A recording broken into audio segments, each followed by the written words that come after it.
I've had to delete multiple deck building games off of my phone because every time I try a new one, it gets so addictive. I'm so addicted to it, I can't stop playing it. It gets in the way of my, working from home kind of vibe. So I've had to delete them from my phone in order to get rid of them. And today I'm going to talk about why are they so addictive? What makes them so good? Why do we like playing them? And maybe how we can judge them against each other, right? What makes a good deck builder? So first of all, what is a deck builder? Well, you might think of Pokemon, Yu-Gi-Oh, or Magic the Gathering. They're the classic ones. Basically, you collect cards and then you select a certain amount of this collection to make a deck, and then with that deck you battle another person. And for example, in Pokemon it's 20 cards and you battle against the other person, and you use points and energy to kill each other and to win the battle by getting more points than the other person. That is basically what deck builder is. You have cards that are randomly given to you out of your selection, and you have to use them to fight the other person's selection of theirs. But I personally haven't actually ever played Pokemon until very recently. Obviously, I played Pokemon on Game Boy, but that is not the same as the trading card game. And the trading card game on mobile was called Pokemon TCGP Pocket.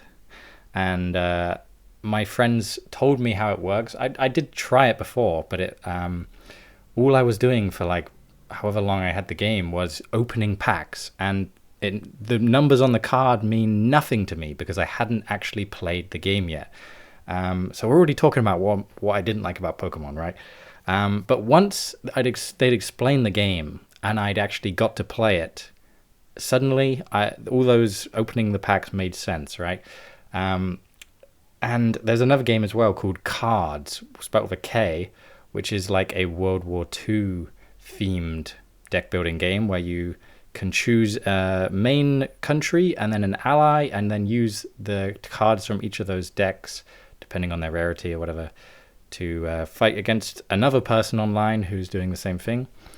And in both of these games, there are ways to learn the game and to practice with decks, right? Where you're given AI opponents that you battle against and that will stay the same, except for that randomness I talked about, and that you can predict how to beat them. And that is the general gist of these games, where you kind of figure out strategies and you work at enhancing them to beat your opponent.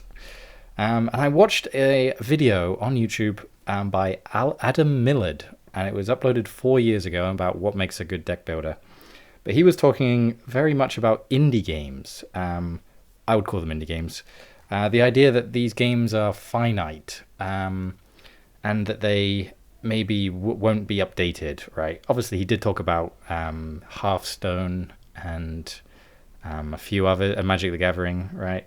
But I feel as though he was focusing on games like Slay the Spire and all of these other more indie titles that have a story and that you're not playing online multiplayer so much.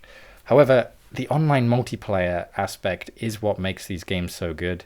In my opinion, I really do think that. But he was talking about the reason why we like card games, deck building games, is because they stimulate creativity, which is 100% true. I talked about it in one of my other videos about why I like games, is because you get to try things. You get to think of a solution and test it out, right? It makes you... it also gives you the creativity to try things together that maybe even the designer didn't think of, right? It's you get to be creative, and it encourages experimentation because, if, for example, in these online versions where you can't really, be sent back to the start of the game, it encourages you to try something new and see what kind of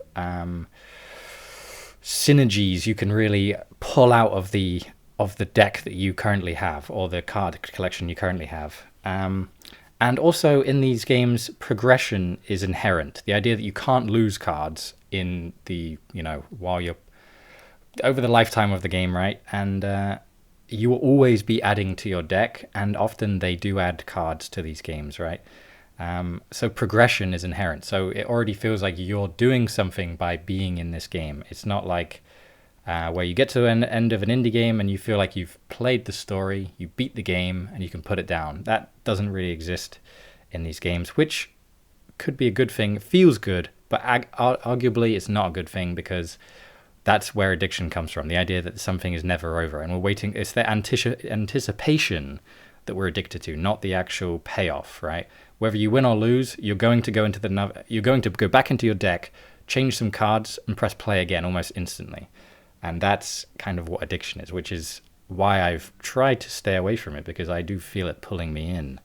And I always talk about like games as being addicting as a bad thing, despite me being a game designer. It's funny, it's interesting. It's one of these things that doesn't line up in my head, right? Why would I make something that I don't think is a good thing? But not all games have to be like that. And I do feel as though indie games, like he was talking about, are probably better for you because of this. It's these big companies that have pull and has to pay staff repeatedly, right? An ongoing wage that make it difficult to ever ask the player to turn off, you know? But yeah, what makes these games good? Let's ask that. So what makes the card aspects of these good? What makes cards good in these games? Because obviously collecting in the game is fun. The idea that you have a collection and you're building it, it's growing. But if all the cards were just random numbers that had nothing to do with anything, and you just get bigger and bigger numbers, it wouldn't be that interesting. So first of all, synergy. The idea that cards aren't just numbers, they also have effects that affect each other. Affects that effect each other, or effects that affect each other. You tell me in the comments. And these can be specific. In his video, Adam Millard said that they were hard, soft, and flex. And I'm saying that they're specific, loose, and kind of separate. The idea that, like, there's always a play zone, right, that you put the cards into. For example, in Pokemon, there's like the active Pokemon, and then there's the benched Pokemon. In cards, there is the front line and your support line. And obviously in Yu-Gi-Oh! Haven't played that, so I can't really tell you. But in these games, there's often a game board that you're playing onto. And the idea is that when they get put down, things can happen, or they affect other cards in play. And if they're specific or hard cards, right, then they only target a certain card or a certain small group of cards, while another would... the loose ones kind of target everything, or a larger set. And obviously it's a scale, right? The idea that in cards you have infantry, tanks, anti-air things, fighter planes, and bombers. It's probably another one. And obviously, if you can only target infantry, then that's very specific, but it's not that specific. If it was a certain card in the infantry thing, there's obviously, clearly I've been playing this more than I have Pokemon, right? Just by me being able to pull on it quicker. In the Russian deck, there's a certain card that can come up a lot. It's called light infantry. It's just 1 and 1. It's a very simple one, but you can pull them out like a lot at a time. And there's cards that only target that specific card, which is specific. But if there are a lot of them in your deck, then it becomes more loose, right? And then these last cards that are like event cards, or for example in Pokemon you can, I don't actually know what they're called, trainer cards and item cards, and those kind of cards that aren't Pokemon, that just change the gameplay slightly, that you can't technically be played on their own. They do require another card to be in play. And they're obviously in cards, they're called event cards, but I would call them like draw cards, right? Where they encourage you to draw or put down another card. And these synergies, when they work together, that's what makes the game fun. If none of these cards had any actions on it, it would be very boring. It wouldn't be fun. And both of these games I'm talking about, when it does it well, it does it really well. I find that Pokemon, obviously in the beginning with all the common cards, doesn't have it enough, while cards just really just starts with them. It hands them out to you, and you already have some jumping off bases to go from. I find that Pokemon is too specific, the way that you evolve one card to another, and your hand is very small, so I feel like it's not balanced correctly. While cards, I feel like they've learnt from these other games that obviously came before. They got 40 cards in the deck rather than 20, and the synergy in them is fantastic. I like this game too much. And then, so we talked about synergy in the video. Adam says synergy, strategy, and identity. Strategy is obviously the idea that you deliberately pick these synergistic cards in order to make a long-term strategy over your battle. For example, I'd like to add credits into the mix. Credits are, I think, in Yu-Gi-Oh!, where each turn you get an extra point to act on and play with during your turn. And Cards does that, and you can draw cards that add an extra credit or an extra 2 sometimes. Obviously, they cost credits this round, but then they pay off next round. And then you can get really ahead of your opponent by putting down large, big tanks and planes and stuff to kind of just destroy your enemy. But by doing this, you're leaving yourself undefended from the beginning. And that's the kind of strategy that I'm talking about, where it's like over the battle, rather than it just being like, I'm just thinking about this card right now. I'm thinking about the future cards as well that will come up. That's strategy. And your plans to win. And the last one was identity. The idea that each of these cards has to be recognizable. You have to know what they are as soon as you see them, once you've learnt them. And you shouldn't really be getting mixed up with them. Otherwise, that becomes very frustrating. You don't have to want to read your own cards every time. You want to be able to play smoothly, right? In the video, he talked about Magic the Gathering and a card type that deliberately influences dogs and wolves or something. And on the card art for that, it literally has those 2 animals next to the character, like the dog tamer or whatever it's called.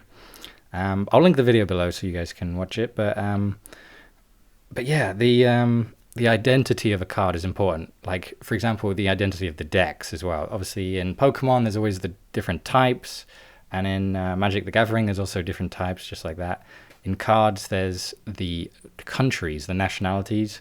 That is like your pool, that you can only pull from that for your deck. And also an ally deck, which has the same, but cut off the really rare cards, the really cool cards. And yeah, the identity makes it so you know what you're looking at, and you don't have to read everything every time, right? It's shorthand, and also creates a nice theme. Like, it kind of puts you there. Why am I here? The Cards does that really well. If you're a fan of like World War II stuff, then it's actually interesting to see the artwork, right? Well, Pokemon does it too with like the full art, right? Like, you build a connection to that. I pulled this card and it's special to me and it looks cool. I like this art style and it's my card, right? And then I know exactly what it is. I don't have to read it. Even if the text is hard to read on the actual card, I know exactly what it says. And that's the kind of identity we're looking for in these games. That makes them really good. So yeah, Adam then talks about roguelikes, and I think they are better for indies. If you are going to be a solo dev and going to be making a card game like one of these, a deck builder, then you should make it more indie, because it requires you to make a smaller card pool. You don't have to make hundreds, maybe even thousands of cards. It's still replayable. The idea of a roguelike is that once you die, like you've lost all your health through multiple battles, then you go back to the start, right? And maybe you can affect small things each time and make it better from the beginning slightly. But the idea is that every time you've run out of health, you go back to the start. And that means it's still replayable, and it's still fun, even with those less cards, because you kind of don't have that huge collection anymore, and instead you just have your deck that can be expanded or shrunk depending on what kind of percentages and how random you need it to be, right? And also, it's not focused on multiplayer. We know that multiplayer is difficult to do programming wise. It's difficult to like keep up servers, for example. It's also difficult to find players. If you make a game that nobody's playing, then you need a single player mode at least, right? Yeah, and you can tell powerful stories. That's why we like indie games, because you can in this world you create or that you pull from, you can tell the story you want to tell. That's why we like. That's why we love indie games. So yeah, now that we've talked about these card games, I'm going to talk more specifically about Pokemon and KARDS and why I like them, and why I like one more than the other. Possibly, you might already know what I'm going to say. Pokemon, when synergies happen, they are super powerful. My friend showed me. I can't remember the names of these Pokemon, and they're so weird. But like a leaf Pokemon, leaf types, grass types, they deliberately double the amount of energy on each card. If it's a leaf, it's now classed as 2 energy, right? And then there's one that uses these leaf energy and flips a coin depending on how many energy it has on it. So it's just been doubled by this other card. And for each one of them, it does like 40 damage or something. So if you just keep adding these leaves, and obviously there are other cards as well that their ability says add however many to cards in your backbench or something, right? So you can just build up all these tokens on this one card, put them into front play, flip all these coins, and absolutely just destroy the enemy. That's fun, right? That's interesting. That's creative. However, it's kind of like hard to come by, and like the time it takes to find those cards is very annoying. I also find the app laggy. Like when you click on the missions, it just takes forever to come up. It's not very good, or maybe it's just my phone, right? Yeah, I think as well the evolutions, we're limited by the fact that it evolves. In KARDS, this idea is becoming a veteran, and it's not a separate card, it's the same card, but once it does something, once it gets triggered, then it becomes that second card. So it's like a battle to get this thing. And because there's more cards in KARDS, like in your deck that you've constructed, it doesn't matter so much when you've lost a certain card. For example, in Pokemon, if you lose one Pokemon on the front line before evolving them, you think to yourself, oh, I've lost, and you already know it. But in KARDS, it feels more balanced. But yeah. Also in Pokemon, it feels very unlucky when you play a random game, and for example, I play as a water type, and my enemy gets electric, and water type is obviously, or often is, weak to electric, so I'm already at a huge disadvantage, and there's no easy way to balance that, really, except making a more balanced deck, but then there's other mechanics that make that more difficult. But KARDS, I feel like all cards are useful. All the ones that, for example, would be Pokemon in Pokemon, where you put them onto the support line or front line, all of the cards are useful. They have attack and defense, and if they don't have an attack and a defense, it's for a reason, right? That maybe they have a trigger and effect that does something, or they're just very cheap, right? And they feel well balanced. It feels like everything's useful, and it makes it more interesting to play, in my opinion. And regarding identity, I feel like the countries really do have an identity. For example, when you play as Britain, it feels like the planes are very useful. And when you play as America, sitting back and using those credits does feel better, right? And having certain things as allies, for example, Finland, it feels very snow-themed, and having the alpine stuff, it feels as though they've thought about it, and every trigger and effect is themed to the country. For example, like I said earlier about the Russian deck having the light infantry that you can just pull out a lot easier than almost any other card. So I do feel as though Pokemon is better in the way that it's simpler, possibly, and that it has those hard, like, progression points, especially since it's a mobile game that has the just like a million daily missions and just things that you need to do all the time. There's always something to do in here. But in KARDS, it feels like more refined, like they thought about it. It's more balanced, and they've really got it right. But obviously, if you don't like World War II, then you're not going to like it, I guess. But as a game, I think it's fantastic. yeah, obviously both games are controlled by random events, which makes it fun, right? If it was just like you know exactly what's going to happen each time, it would be so strategic and it wouldn't be as fun. You need elements of random in games for it to be fun. Um, so yeah, I think I've got to the end of my little list here. Oh yeah, I do feel as though that KARDS has more cards in it.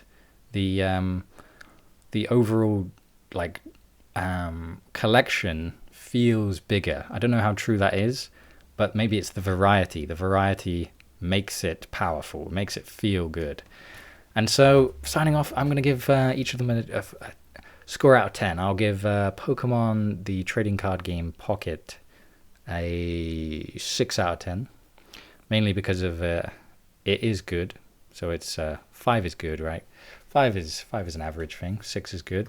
7 is great, right? And so that means I'd give KARDS an 8 because it actually 7.5 because although it is great, I feel as though those little mobile game things and like story things are like behind a paywall.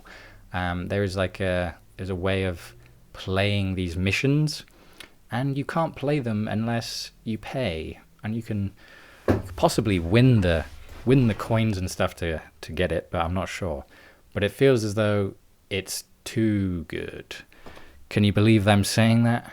But anyway, I hope this was interesting for you, and have you played much deck building games?